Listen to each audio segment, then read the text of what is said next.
ফলাফল সে ভোগ করবে। যদি সে আমলি হয় আমলের ফলাফল সে ভোগ করবে, আর যদি সে মুমিন না হয় তার ফলাফল সে ভোগ করবে। যদি তার আমল খারাপ হয় সেই আমলের ফলাফল তাকে ভোগ করতে হবে।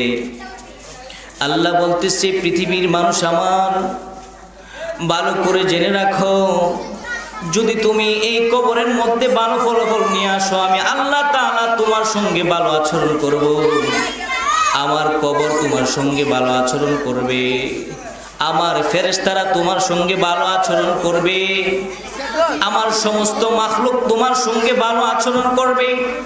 আর যদি তুমি আমি আল্লাহর সঙ্গে দুনিয়ার বুকে আমি আল্লাহকে ভুলে আসো, আমি আল্লাহর সঙ্গে সম্পর্ক যদি তুমি বিচ্ছেদ করে রাখো, শুনে রাখো, কবরে যাওয়ার পরে কবর তোমার সঙ্গে ভালো ব্যবহার করবে না, বরং দুর্ব্যবহার তোমার সঙ্গে কবর থেকেই শুরু হয়ে যাবে। আমার নবী বলতেছে, শোনো দুনিয়ার মানুষ, দুনিয়া থেকে যাওয়ার পরে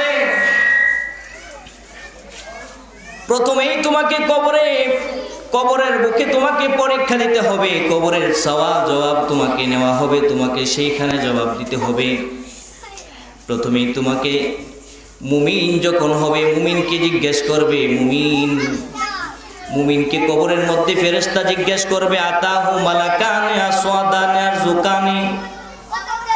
আমার নবী বলেন, যখন মানুষকে কবরে রাখা হয়, কবরে রাখার সঙ্গে সঙ্গে পৃথিবীর যত মানুষ আছে সকলে আপনাকে, যখন আপনার আত্মীয় স্বজন কবরের বুকে আপনাকে রেখে দিয়ে আসে, কবর একা একা সেই কবরের ভিতরে থাকতে হবে, কেউ আপনার সঙ্গে যাবে না।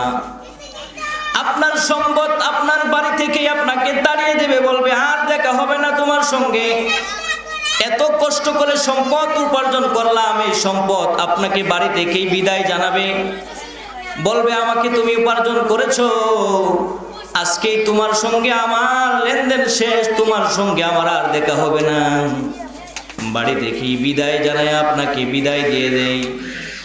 আরেক দল আপনাকে কবর পর্যন্ত পৌঁছাইয়া দিয়ে আসবে। আপনার আত্মীয় স্বজন, আপনার ভাই, আপনার মামা, আপনার খালা, আপনার আত্মীয় স্বজন যারা আছে, কাঁধে করে নিয়ে এই কুঠুরির ভিতরে, অন্ধকার কুঠুরির ভিতরে নিয়ে একা একা করে আপনাকে রেখে দিয়ে আসবে। সেই কবরের ভিতরে একা রেখে দিয়ে আসার পর আপনার সঙ্গে আর কেউ যাবে না, সকলে একসাথে সেইখানে, কেউ আপনার সঙ্গে যাইতে ইচ্ছে করবে না, সকলে একসাথে চলে আসবে আপনাকে রেখে। আপনি একা